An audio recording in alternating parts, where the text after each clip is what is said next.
سیدی آپ یہ ملاحظہ فرما رہے ہیں ویڈیو، ذرا یہ ارشاد فرمائیے گا کہ اس طرح جو قربانی کے جانور ہوتے ہیں جن کو منڈی لایا جاتا ہے تو اس طرح ان کو سوزوکی میں لایا جاتا ہے اور تکلیف کے ذریعے جو ہے نا ان کو اتارا جاتا ہے، تو یہ ارشاد فرمائیے گا کہ اس طرح ان کو بے زبان جانوروں کو تکلیف دینا کیسا؟ اچھا جی، یہ جو عام منڈی میں جانوروں کو نیچے کچھ نہ کچھ وہ رکھا ہے لیکن بکروں کو اوپر سے ہی پھینکا جا رہا ہے باقاعدہ،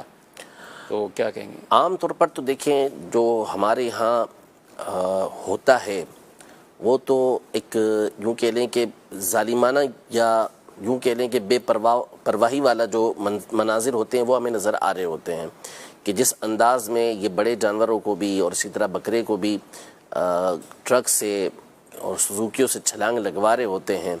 تو یہ ان کے لیے، ان جانوروں کے لیے ویسے ہی خطرناک ہوتا ہے، کیونکہ جو جانور ہوتے ہیں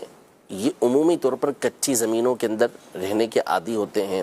جہاں ریت ہوتی ہے ایسے مقامات پر رہنے کے عادی ہوتے ہیں، اور ان کے پاؤں جو ہوتے ہیں یہ اس چیز کے لیے کمفرٹیبل ہوتے ہیں، ان کو یہ جگہ جو ہے وہ کمفرٹ رہتی ہے کہ جس کے اندر یہ ریت وغیرہ ہو، نرم زمین ہو، یہ ان کے لیے آسانی ہوتی ہے۔ یہ سخت زمین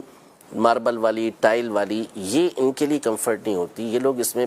اچھا فیل نہیں کر رہے ہوتے، تو اب یہ جو چھلانگ لگواتے ہیں اس میں ایک تو ویسے ان کے لیے تکلیف، اور پھر اس کے بعد اندیشہ اور خطرہ اس بات کا ہوتا ہے کہ کہیں ایسا نہ ہو کہ ان کی ٹانگ کی ہڈی وغیرہ یہ ٹوٹ جائے، تو اس لیے اس میں بہت زیادہ احتیاط کی ضرورت ہے۔ جب اتارنا ہو تو پھر اس کے لیے پورا اہتمام ہونا چاہیے کہ جس مقام پر آپ نے اتارنا ہے تو جو اتارنے کا طریقہ کار ہے، بعض تو اس میں کوئی لکڑی وغیرہ رکھتے ہیں جس کے ذریعے سے وہ اترتی بھی نیچے آ جاتی ہے، یا بکرا وغیرہ ہوتا ہے تو اس کو اٹھا کے بھی نیچے رکھ لیتے ہیں، یا اور نیچے جو ہے وہ کوئی مٹی وغیرہ یہ اتنی بڑی رکھی جائے تعداد میں کہ وہ بآسانی اس کے اوپر اتر سکے۔ تو جتنا زیادہ ان کی تکریم کریں گے اور ان کو آپ ان کا خیال رکھیں گے، اتنا ہی زیادہ آپ کو اللہ تبارک و تعالیٰ کی بارگاہ کے اندر اجر ملے گا۔ اچھا، یہاں انہوں نے کوئی مٹی تو رکھی ہے، اگر یہ دوبارہ ویڈیو یہ دکھا سکیں، لیکن آپ اس کو پھینکنے کا سٹائل دیکھیے گا اپنا حسان صاحب، مٹی تو بظاہر میرے خیال نیچے کچھ نہ کچھ رکھا ہے۔ ذرا دوبارہ چلائیے ویڈیو، دوبارہ چلائیے، اب یہ دیکھیں، ابھی دیکھیے گا وہ اوپر سے کیا کر رہے ہیں، وہ دیکھیں، اللہ اکبر، یہ تو خطرناک ہے، یعنی ٹھا کے سیدھا جو ہے نا وہ بالکل غلط طریقہ کار ہے، یعنی اوپر سے پھینک رہے ہیں بالکل، اور نیچے بھلے مٹی والا ہے کہ وہ یہاں گرے گا اور خود ہی بکرا چلے جائے گا۔ کوئی بہت مہنگے بکرے ہوتے ہیں، بعض تو سے جو کیٹل فارم اور یہ سب پالتے ہیں، تو وہ ان کو دیکھا گیا کہ وہ بکروں کے اور ان چیزوں کے نخرے بھی برداشت کرتے ہیں ایک ایک چیز کے، اور یہ عام جو منڈی کے ہیں اور وہاں لوگ اس میں ان کا ویسے خیال، وہ شاید یہ سمجھتے ہوں گے کہ یہ چرا کے نا، کیونکہ یہ پلے ہوئے بھی باہر کے ہی ہوتے ہیں، یہ کوئی خاص وہ چارہ ایک ہی جگہ پر رہنا اور ان کو پانی چارہ ایک ہی جگہ پہ ملتا رہے، یہ بھی کم ہوتا ہے۔ ان میں ایک تعداد جانوروں کی ایسی ہوتی ہے کہ جو چر کر عام گزر بسر ان کے یوں ہی ہوتے ہیں۔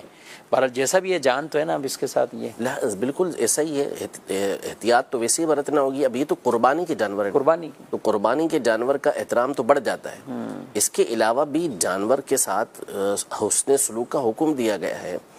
صحیح مسلم شریف کی حدیث مبارکہ ہے، ارشاد فرمایا کہ اللہ پاک نے ہر چیز کے اوپر بھلائی کو، احسان کو لکھ دیا ہے، تو لہذا تم جب جانور کو ذبح بھی کرو تو اس وقت بھی بھلائی کے ساتھ، یعنی نرمی اور اس کے ساتھ حسن سلوک کے ساتھ اس کو ذبح کرو۔ تو شریعت مطہرہ نے ان سے فائدہ اٹھانے کی ایک اجازت دی ہے۔ اس کا مطلب یہ نہیں ہے کہ ان کے اوپر ظلم و ستم کرنے کی کوئی اجازت دی بھی ہو، بلکہ ان سے فائدہ اٹھانا ہے، اپنے فرائض کو ادا کرنا ہے، واجبات کو ادا کرنا ہے تو وہ ادا کیا جائے گا۔ باقی اس کے علاوہ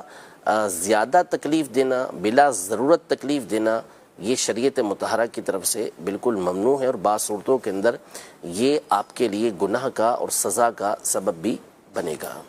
جی، مزید سوال؟